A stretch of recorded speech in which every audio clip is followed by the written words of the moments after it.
have these rides become so expensive? If you've taken an Uber or Lyft recently, have you noticed anything different? Prices. You know, Jim, and I mean, we've all experienced this lately. There seems to be a bit of a shortage of drivers. Right. And the prices are exorbitant. The cost of a ride from a ride-sharing app like Uber or Lyft increased 92% between January of 2018 and July of 2021. Folks. Many riders also noticed increased wait times for rides. So what's behind this change? To us, the big issue is just that the driver supply remains fairly constrained. In early July 2021, Uber and Lyft drivers were about 40% below capacity. The companies have taken notice and are investing millions worth of bonuses and base rates to convince drivers to return.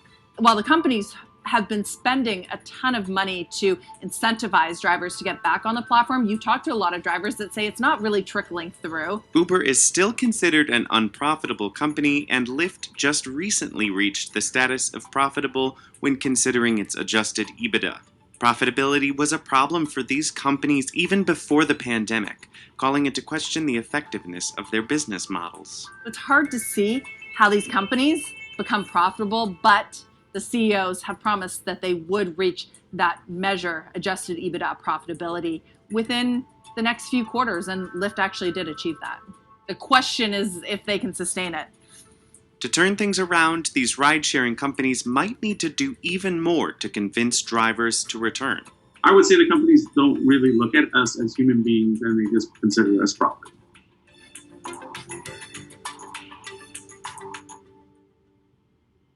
The pandemic hit almost every industry hard. Uber and Lyft were no exception to that. Ben Valdez, a driver and member of the group Rideshare Drivers United, remembers what it was like in the beginning of the pandemic. Because everything was shutting down in the very beginning around March, the demand went down drastically. And I'm talking, I used to typically average anywhere between $100 and $150 a night. Once everything started to slow down, I was making, I think it was around $85 for 12 hours. So at that point, I said, you know what, I'm going to take a break. And a lot of other drivers took the same way out. First, with rideshare, obviously, the decrease in mobility was a shock to a lot of the drivers that require this for their incomes, right? And it was airport rides, it was commutes to work, it was just general mobility. And so I think kind of the sudden drop off in demand. And then you add to that, right, that once demand started to build back, this idea that, was it safe for the drivers to be driving around passengers? I think there was an anxiety around that as well. In fact, many drivers switched to food delivery. I would drive like 150, 200 miles a day to make like $100, $120. And then I got turned on to Instacart and DoorDash and Amazon Flex. And I was driving like a quarter of the miles and I was like making $200 a day easy. It was a bit like a gold rush for drivers who were not able to deliver passengers during the pandemic. While Uber's ride-sharing revenue decreased 43% between 2019 and 2020, its delivery revenue increased 179%. There are investors and there are Wall Street analysts who have said that Lyft and Uber are, these great reopening plays, and that Uber is hedged because it now has this food delivery business plus ride sharing. So if the economy opens back up, it's well positioned. If we see the rise of the Delta variant, then its food delivery business would be well positioned. We win both ways, and we stay relevant to the consumer, whether they want things delivered to their home or whether they want to go out, whether it's to a party or to a restaurant or to work. Rideshare drivers are still the bread and butter for these companies.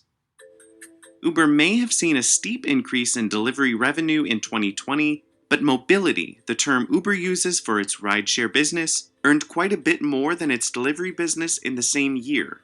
Uber said that it was spending, I believe, $200 million on driver incentives, and you really saw that hurt their core business in terms of that adjusted EBITDA profitability and their latest results. They lost far more money than Wall Street was expecting. We're investing so that our consumer and our rider experience is better. And we can actually bring some of those rider prices down as supply shifts and balances out. Tell them the truth, Dara. Uber's website says drivers make anywhere between $22 an hour in cities like Orlando to $37 an hour in cities like New York. Lyft has a long list of incentives and bonuses for drivers. The minimum driver incomes was to us a very good barometer to try to understand, how aggressively they were trying to woo drivers back, right? And there's a host of other incentives that they use for drivers. They'll give a driver a bonus for running in a specific area. They'll call it a hot zone, right? They'll say you do an incremental ride, you give an extra bonus. But to us, the minimum income was a nice way to kind of encapsulate all of that was happening into one number.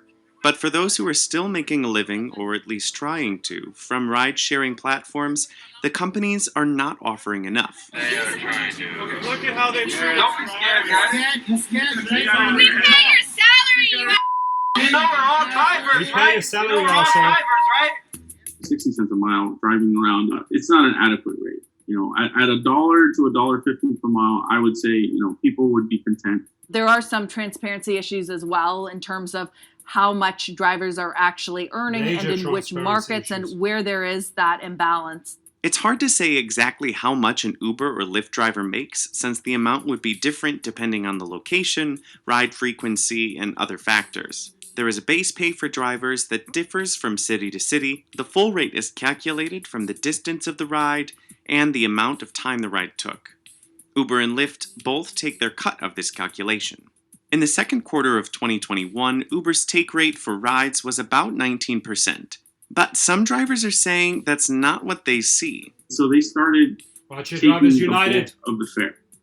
And so that's how Lyft has now achieved profitability off the backs of the drivers. Drivers do get to keep tips and bonuses, but to some drivers, the bonuses can feel too much like a game. An example would be right now, during the peak hours, they are offering anywhere between $15 and $18 for every 3 rides that you take.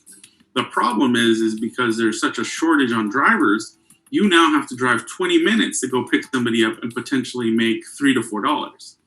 And so, a lot of these incentives are games, and they're just designed to keep Games, people baby. thinking that they're making money Stop off playing of. games with us.